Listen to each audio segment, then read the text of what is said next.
उधर बैठो, उधर बैठो।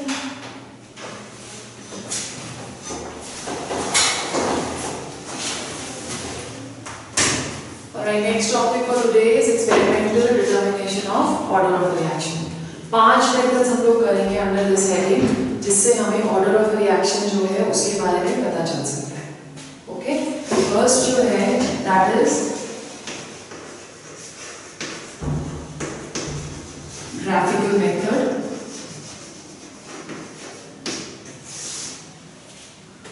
Graphical method के लिए the only criteria which is essential that only one type of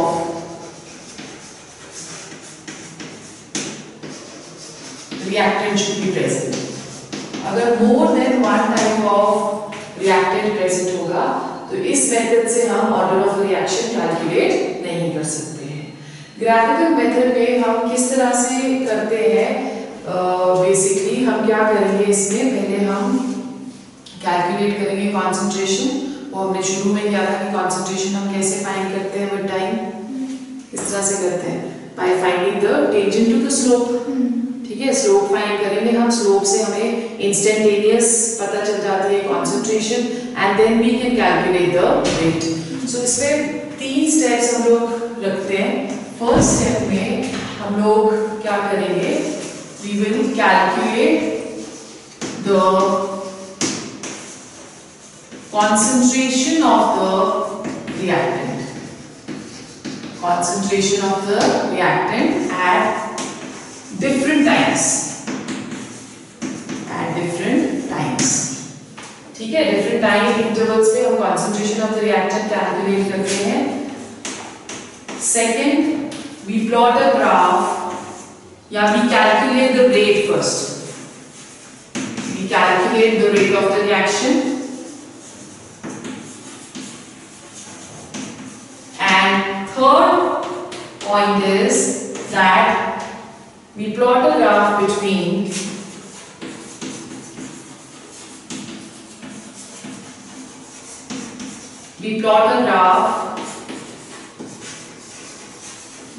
rate of a reaction and time. Every order of a reaction has a specific graph.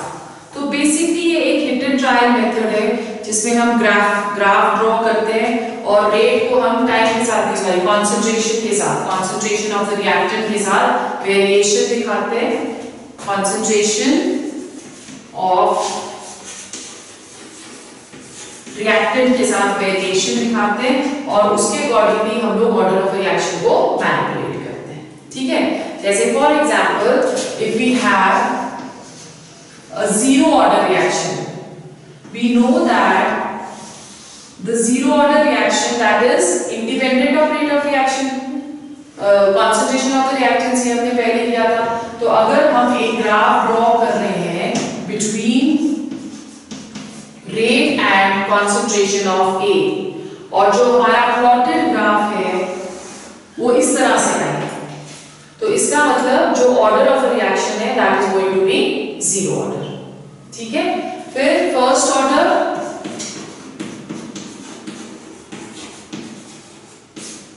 Order के लिए again rate हम already calculate कर चुके हैं. So, अगर rate with concentration of A करें तो हमें पता है कि for first order rate is directly proportional to A. और अगर हमारा ग्राफ इस तरह से आ रहा है तो it is a first order reaction. फिर सेकेंड ऑर्डर के लिए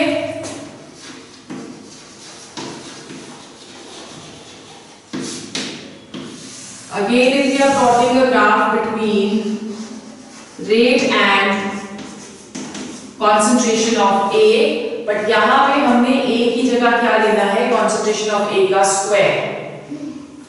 और ग्राफ अगर हमारा इस तरह से आ रहा है तो it means it is a second order reaction.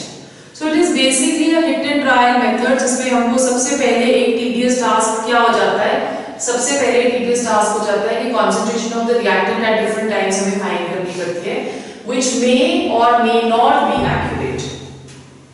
Okay, क्योंकि इसी के बेसिस पे हम लोग फिर नेक्स्ट नेक्स्ट स्टेप पे जाएंगे, रेट ऑफ रिएक्शन कैलकुलेट करेंगे। रेट ऑफ रिएक्शन कैलकुलेट करने के बाद हम ग्राफ प्लॉट करेंगे।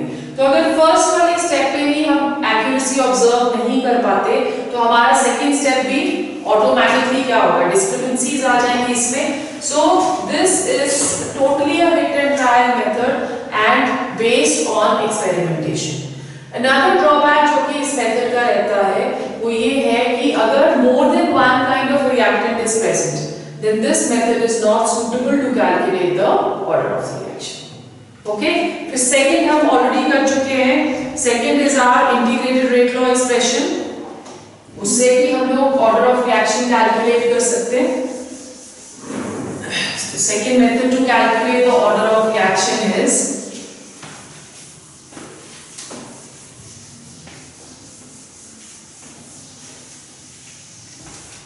integrated rate law equation, use of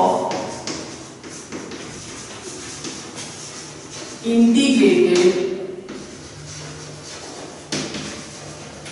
rate law equation। integrated rate law equation की कैलकुलेशंस हम ऑलरेडी पिछले वाले सेक्शन में कर चुके हैं। अब इसमें भी एक जो ड्रॉबैक रहता है कि ये भी हिट एंड एरर मेथड है।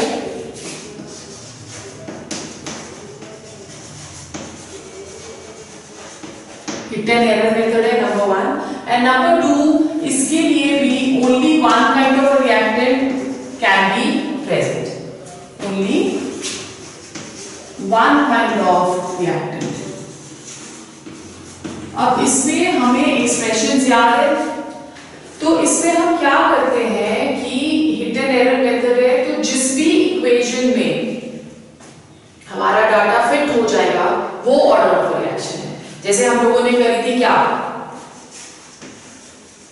जीरो ऑर्डर के लिए इंटीग्रेटेड रेट लॉ एक्सप्रेशन क्या था,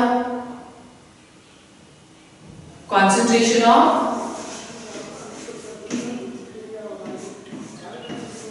minus concentration of A naught, that is equal to KT। यही था, concentration of A minus A naught था कि A naught minus A था? concentration of A naught minus A, that is equal to KT। तो इससे हम लोग rate constant K calculate कर सकते हैं। अगर रेट कांस्टेंट K जो है that is independent of what? Independent of concentration of the reactant, then it is a zero order reaction।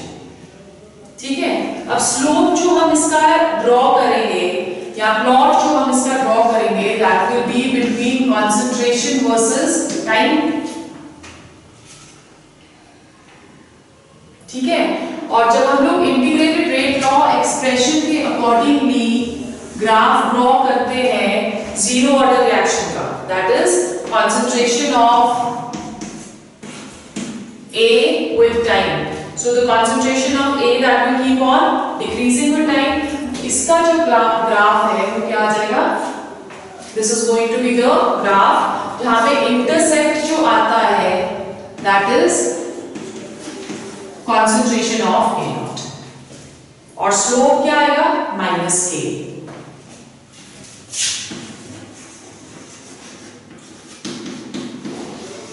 Slope is equal to minus K, right. उसी तरह से first order reaction के लिए integrated rate law expression क्या थी? KT is equal to 2.303 log of concentration of A naught upon concentration of A। अब यहाँ पे जब हम ग्राफ प्लॉट करेंगे तो ग्राफ हम प्लॉट करेंगे between log of concentration of A versus time। ठीक है, और ये जो इसका स्लोप आता है that is also going to be the same, but यहाँ पे ग्राफ हम प्लॉट कर रहे हैं between log of concentration of A with time, slope will be this is going to be the intercept, that is log of concentration of A naught, or slope in this case that will be equal to what? minus Minus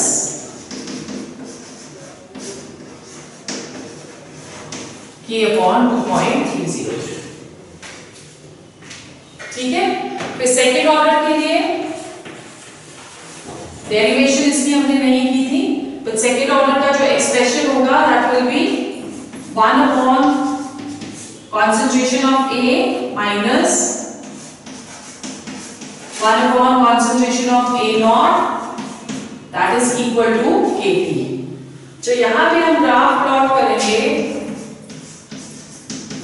that will be between 1 upon concentration of A versus time. ठीक है, और जो हमारा graph in this case आएगा that is going to be different.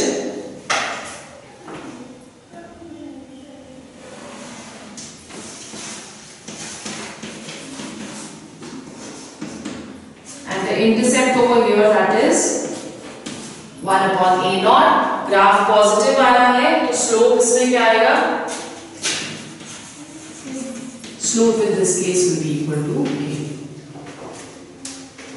ठीक है, clear हो गया? सो इंटीग्रेटेड रेट लॉ एक्सप्रेशन में हमने क्या बोला कि जो भी K की वैल्यू फिट होती है जिस भी एक्सप्रेशन में, चाहे वो जीरो ऑर्डर में अगर फिट होगी तो जीरो ऑर्डर रिएक्शन हो गया, अगर वो फर्स्ट ऑर्डर में फिट होगी तो फर्स्ट ऑर्डर रिएक्शन हो गया, अगर सेकंड ऑर्डर में फिट होती है तो वो सेकंड ऑर्डर रिएक्शन हो जाता है.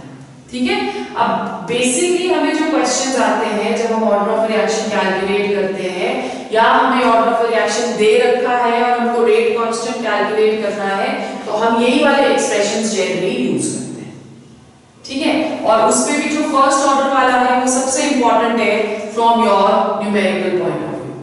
ठीक, the third method is initial rate method. ये भी एक इंपॉर्टेंट मेथड है.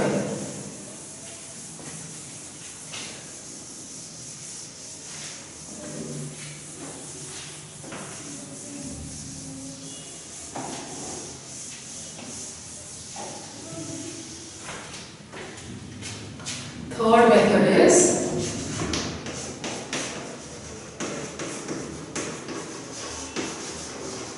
initial rate method. One good point about this method is that this gives us accurate order of a reaction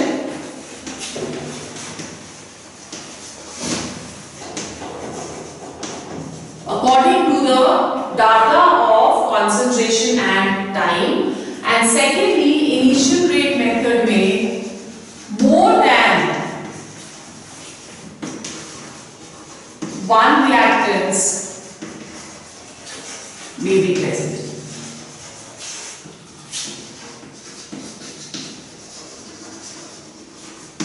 ठीक है, सो ये इसका बहुत गुड पॉइंट है क्योंकि हम लोगों ने जो फर्स्ट टू किए उन दोनों में हमने क्या किया, only one kind of reactant can be present. In this case more than one kind of reactant can be present, और ये ऑर्डर ऑफ रिएक्शन ज्यादा एक्यूरेटली देता है than the previous methods. Right, so initial rate method को हम लोग explain कैसे करेंगे? हम इसको एक्सप्लेन करते हैं with the help of an example. We are saying that we are taking one hypothetical equation 2a plus b to give products. An experiment is conducted in which the following three readings have been taken: first, second and third. ठीक है, so first reading में concentration of A हम लेंगे, concentration of B हम लेंगे और उसके basis पे रेट ऑफ रिएक्शन कैलकुलेट करेंगे. इसमें जो इंपॉर्टेंट चीज रहती है कि हम इसमें जब रीडिंग्स लेते हैं तो इसमें कभी हम इसकी कॉन्सेंट्रेशन को कांस्टेंट कर देंगे ताकि हमें पता चले कि B की वेरिएशन क्या है विद टाइम. कभी हम B की कॉन्सेंट्रेशन को कांस्टेंट कर देते हैं so that we come to know कि A की वेरिएशन क्या है विद टाइम. ठीक है, so different experiments have been done. In the first experiment, the concentration of A is taken to be 0.5 0.01 moles per liter और B भी हमने to start with 0.01 मोल लिया है। जब रेट ऑफ रिएक्शन कैलकुलेट करते हैं तो rate of reaction that is coming to 0.005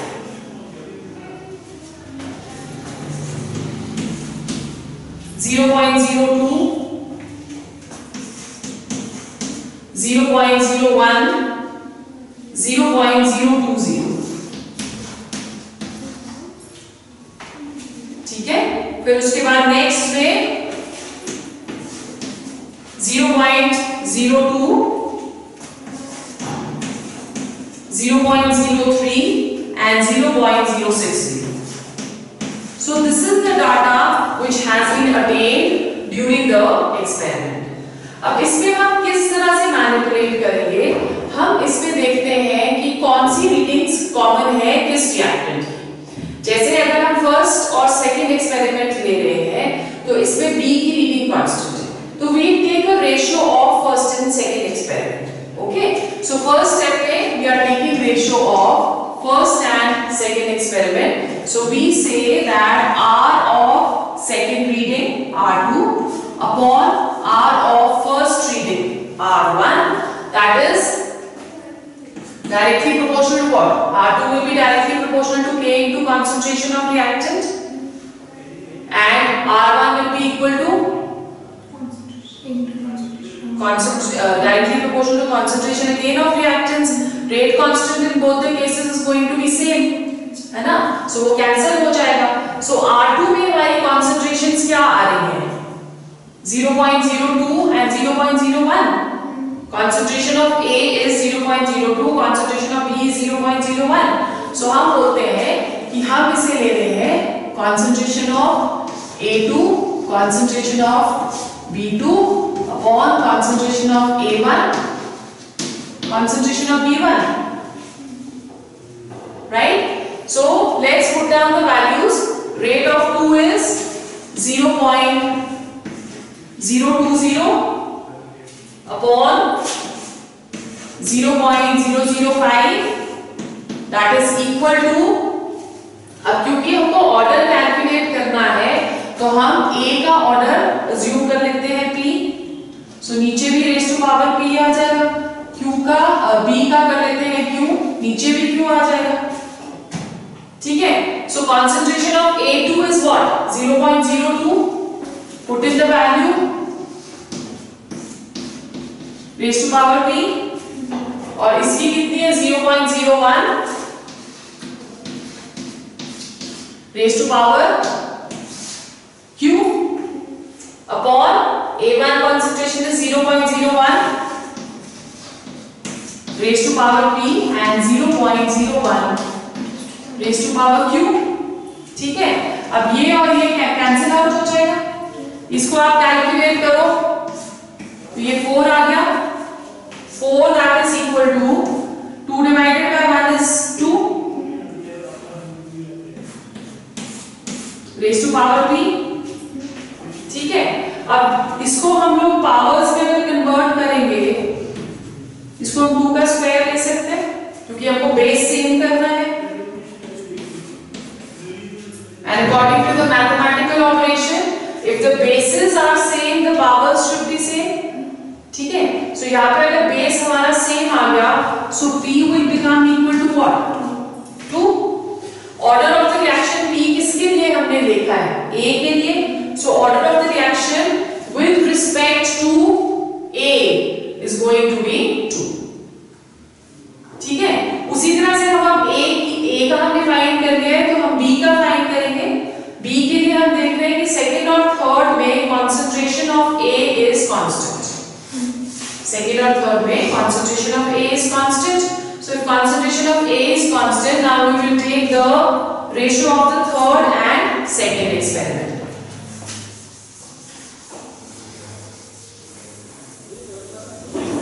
We are taking ratio of third and second, so R3 upon R2, that is equal to concentration of A3, concentration of B3 upon concentration of A2, concentration of B2 raised to power Pn cube. Rate of 3 is given as 0.060 upon 0.020. ठीक है, this is equal to concentration of A3 is 0.02 raised to power P upon raised to power P. Concentration of B3 is 0.03 upon 0. raised to power Q. ठीक है, अब यहाँ पे ये और ये टर्म कट जाएगी, तो ये आपकी आ गई 3 is equal to, इसे भी जब हम कैलकुलेट करेंगे तो ये 3 raised to power Q आ जाएगा.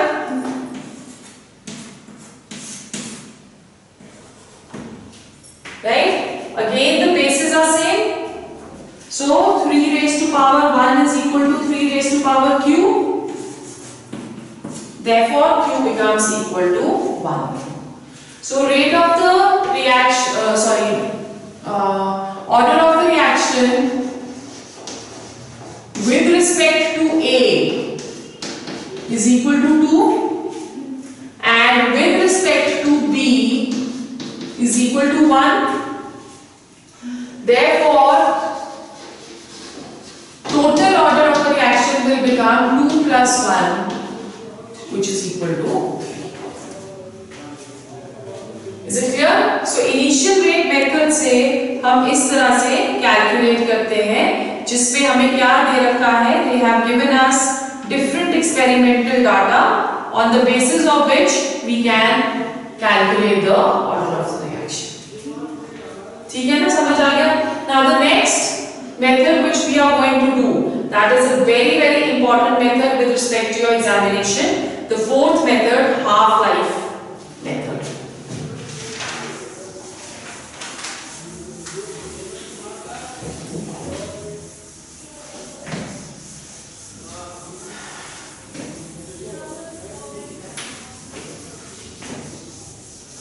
This again is quite an accurate method to calculate the order of reaction.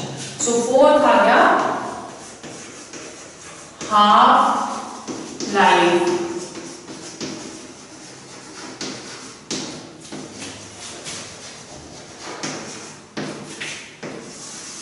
period method.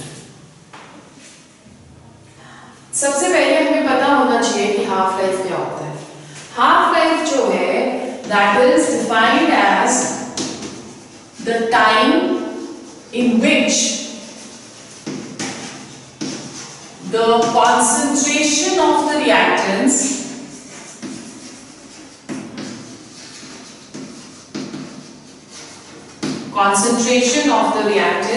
is reduced to exactly half.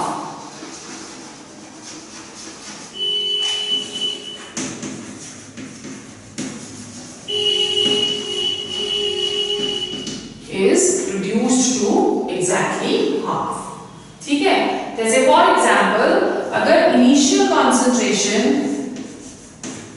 A0 है at time T is equal to 0, ठीक है, so at time T half concentration of A will become equal to A0 divided by 2 and this is represented as T half. ये वाला जो method है ये एक बहुत इंपॉर्टेंट मेथड है to calculate the age of fossils, half life period, जिसमें हम लोग रेडियो एक्टिव सब्सटेंसेस को पार्टिसिपेट कराते हैं. जैसे फॉर एग्जांपल एक बड़ा कॉमन सा फॉर्मूला है कार्बन डेटिंग. कार्बन डेटिंग में C14 isotope of carbon is taken और जो ये C14 आइसोटोप है this is radio active in nature, ये डिसइंटीग्रेट होता रहता है विद टाइम. ठीक है, सो जो भी फॉसिल एनिमल्स हैं उस पे हम लोग कैलकुलेट करते हैं कि ये जो C14 है वो कितना रह गया है बाय डूइंग सर्टेन एक्सपेरिमेंट्स. और उससे जब हमें पता चलता है कि वो कितना रह गया, then according to the half life method we calculate the age of the fossils. ठीक है, सो ये एक इंपॉर्टेंट मेथड है half life period method. Now let's see, इसमें भी हाफ लाइफ पीरियड मेथड में भी expressions for different order of reaction is going to be different. ठीक है, so we start with again zero order reaction. समझ में आ गया हाफ लाइफ क्या हुआ? और इसको हम जो हाफ लाइफ मेथड है, इसे हम लोग derive integrated rate law equation से करते हैं। इट इज डिराइव्ड बाय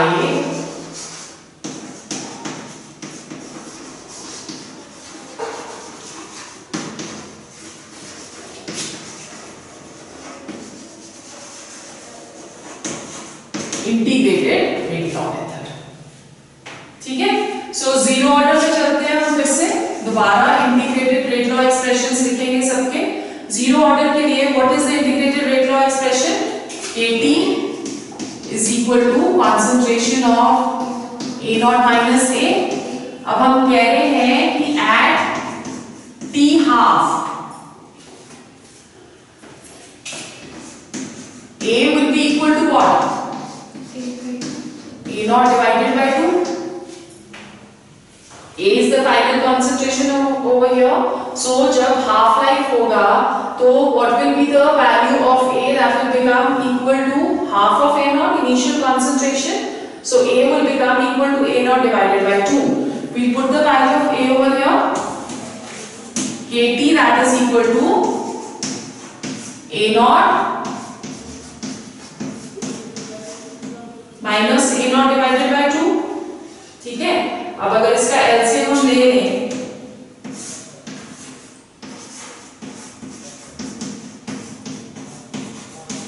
तो ये एक्सप्रेशन आ जाएगा 2A naught minus A naught कितना हो गया? A naught।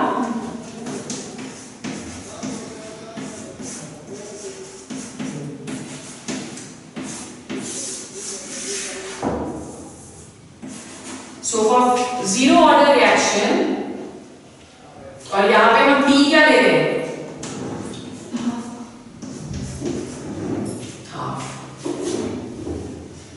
ठीक है, सो T हाफ जब हम यहां कैलकुलेट करेंगे तो T हाफ क्या आ जाएगा?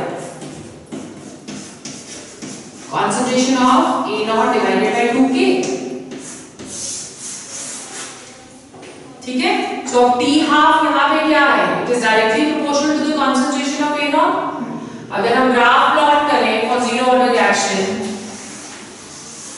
Between concentration of A naught and T half,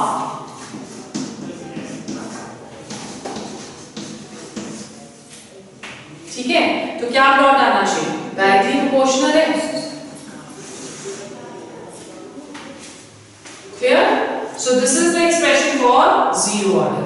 first order integrated rate law expression लिखते हैं पहले। फर्स्ट ऑर्डर का Kt is equal to 2.303 log of concentration of A naught upon A at time T half, concentration of A will become equal to concentration of A naught divided by 2. We put the value of A, Kt is equal to 2.303 log of concentration of A naught upon concentration of A naught divided by 2, है ना? So A naught और A naught cut गया, ये 2 ऊपर चला जाएगा,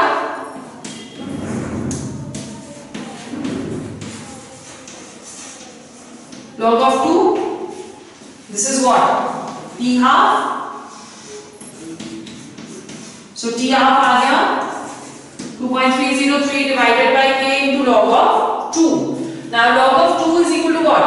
0.3010. So यहाँ पे वैल्यू पुट कर देते हैं।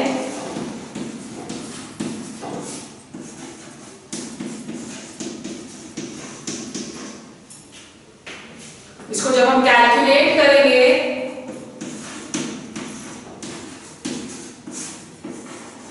तो t half will become equal to 0.693 upon k. Right? We can see over here that t half is independent of concentration of the reactant. So जब ग्राफ प्लॉट करते हैं for first order,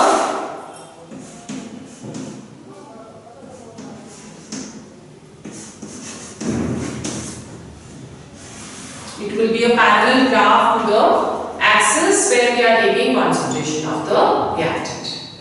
ये एक बहुत इंपॉर्टेंट है क्योंकि generally जितनी भी रिएक्शंस होती हैं वो मोस्टली फर्स्ट ऑर्डर फॉलो करती हैं, तो इसलिए ये वाला एक्सप्रेशन हमारा बहुत इंपॉर्टेंट है, ठीक है, न्यूमेरिकल पॉइंट ऑफ व्यू से. Then we go on to second order.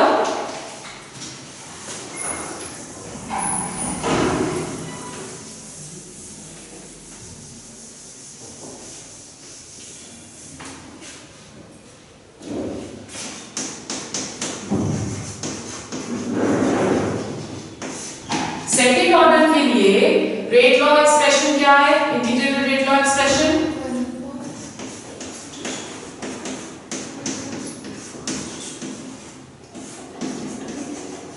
That is equal to kT.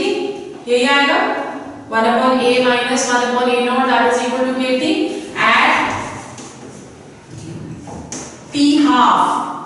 Again concentration of A will become equal to what? Concentration of A naught divided by 2. We put the value over here. So ये आ गया हमारा 1 upon A naught divided by 2 और 2 upon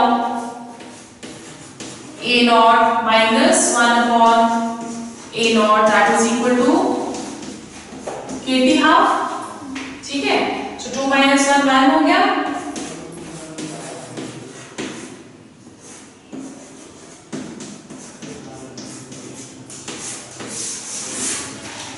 This is t half for second order. और अगर हम graph plot करते हैं between t half and concentration of 1 upon A naught, so it is directly proportional again. T half is directly proportional to 1 upon A naught. So we are drawing the graph over here between t half and 1 upon A naught. Clear? Okay, so ये half life period हो गया. सो हम क्या बोल रहे हैं कि half life period वो है जब concentration of the reactants exactly half हो सकते हैं. इसी मेथड से जब हम फर्स्ट ऑर्डर रिएक्शन लेते हैं तो उसके लिए हमें क्वेश्चंस आते हैं 2/3 of a reaction complete, 3/4 of a reaction complete, 1/4 of a reaction complete. तो उन क्वेश्चंस को हमने कैसे अटेम्प्ट करना है? Based upon half life method. ठीक है, अब इसमें हम लोग फॉर्मूला यूज करेंगे a upon a minus x जो हमने पहले किया था जब first order integrated rate law expression था. So let's see how do we calculate these.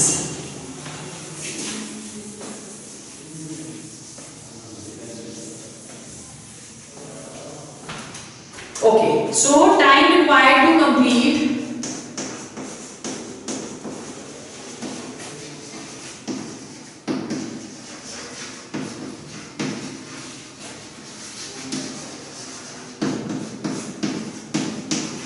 one-third of reaction.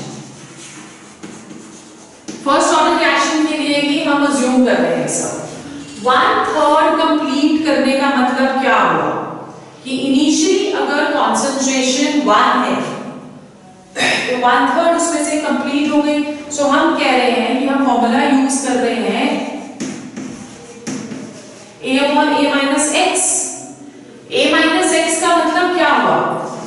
a minus x over here that is going to be equal to 1 minus 1 upon 3. So that will be equal to what?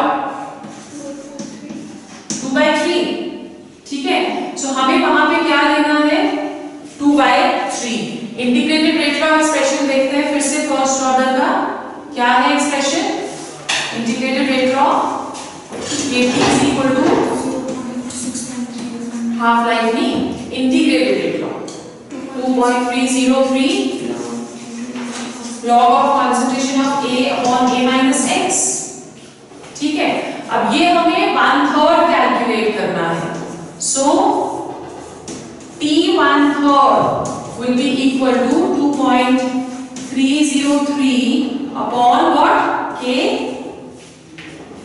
log of 1 upon क्या calculate करा था हमने? A minus X 1 minus 1/3 2/3. ठीक है, तो ये क्या आ जाएगा? 2.303 log 3/2. क्लियर? सो यहाँ पे हमको log of 3 और log of 2 k हमें दे रखा होगा. This is expression for t 1/3. अगर ये उल्टा होता, t 1/3 की जगह t 2/3 होता, तो आपने यहाँ क्या लेना था? log of 1 upon 1/3. So log of 3 ले लेना था, है ना? So for completion सेकंड हम लोग यहाँ पे कर लेते हैं.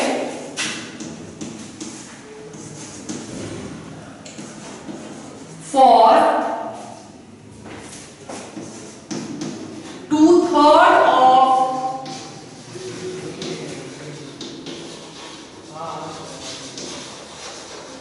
2/3 of reaction complete, what will we take now? Kt is equal to या T is equal to T क्या ले रहे हैं हम यहाँ पे? अगर इस तरह से आपको दिया हुआ है, हाँ, सो जो यहाँ पे हम इसके फुट पे ले रहे हैं दैट इज कंप्लीट रिएक्शन, उसको हमेशा 1 से माइनस करना है. अगर क्वेश्चन में आया है कि कैलकुलेट T 2/3, सो 2/3 का मतलब क्या हुआ? 1 minus 2/3 हमने कैलकुलेट करना है. सो इसका एक्सप्रेशन क्या आ जाएगा?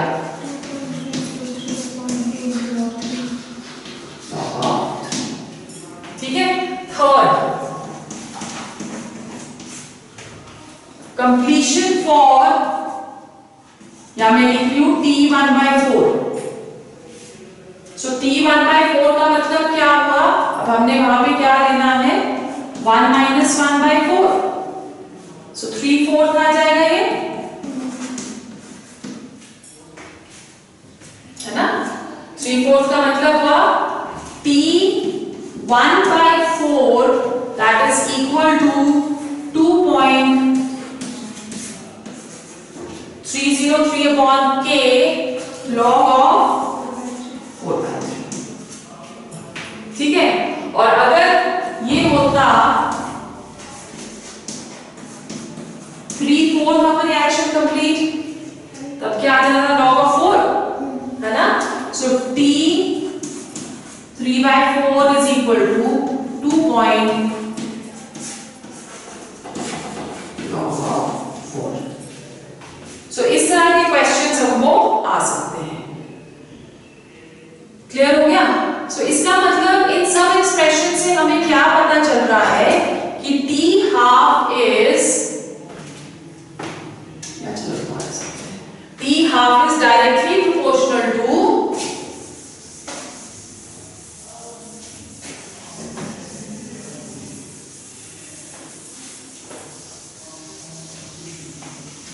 From all the expressions which we have done, हमें ये पता चलता है कि T half is directly proportional to, या T half that will be directly proportional to what?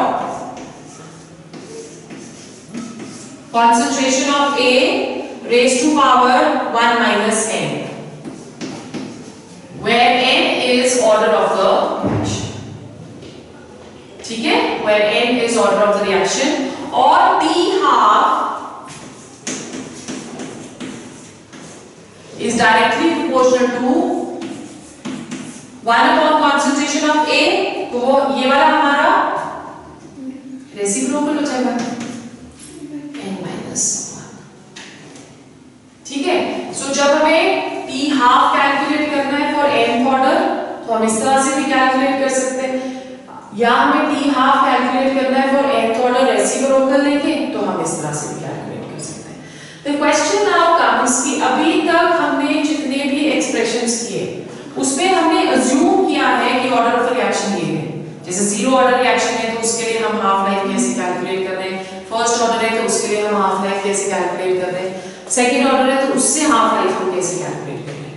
ठीक है, यही हमने करा। तो कैसे हम बोले कि हाफ लाइफ पीरियड मेथड जो है उससे हम लोग डिटरमिन कर सकते हैं ऑर्डर ऑफ रिएक्शन। तो उसके लिए एक एक्सप्रेशन है, उसमें हम लोग टाइम और कॉन्सेंट्रेशंस लेते हैं दोनों की। ठीक है, so we are taking two experiments. Let's say in the first experiment T half को हम ले रहे हैं टी हाफ 1। ठीक है, और कॉन्सेंट्रेशन जो हम ले रहे हैं that is C1, right. In the second experiment we are taking T half 2, half life of the second experiment, और concentration हम ले रहे हैं C2, right? अब जब हम इन दोनों की रेशियो लेंगे, we are saying that T half is inversely proportional to the concentration। जब हम order of reaction n ले रहे हैं तो इन दोनों की जब हम रेशियो लेते हैं तो हमारे पास क्या आ जाएगा, T half 1 upon T half 2 that is equal to C2 upon C1 raised to power क्या, n-1। इसी फॉर्म में हम ले रहे हैं तो इसे हम raised to power n-1 ले लेंगे। ठीक है, अब n-1 को कैलकुलेट करना इस तरह से डिफिकल्ट है, therefore we take log on both sides।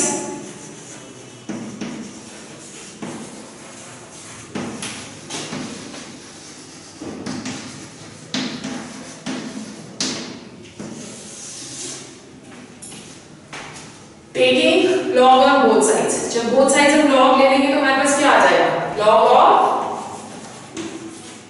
T half 1 upon T half 2 that is equal to log of,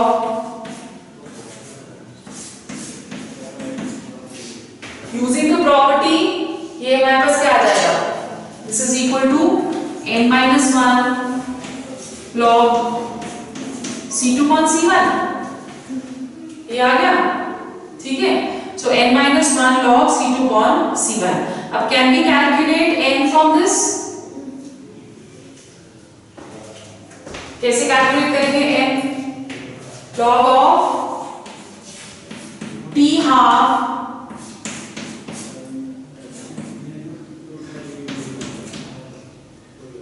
इसको इस तरह से नहीं लिखे, एक ही उसमें न्यूमरेटर और डिनोमिनेटर ले लेंगे। T half 1 divided by T half 2 upon log of C2 upon C1, है ना, वो डिनोमिनेटर में आ जाएगा ना ये वाला।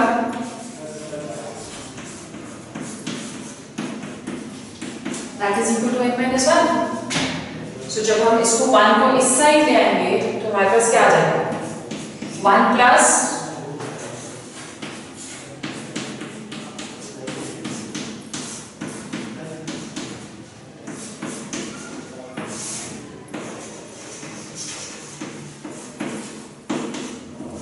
that is equal to n। So from this expression we can calculate order of a reaction। ठीक है, क्लियर हो गया, right. So this is your half life period. अब इसके हमने क्वेश्चंस करते हैं पहले, फिर उसके बाद हम नेक्स्ट टॉपिक पे चलेंगे। ठीक है, ये सारे एक्सप्रेशंस बस याद होने चाहिए प्रॉपर्ली, तभी हम क्वेश्चंस कर सकते हैं इसमें।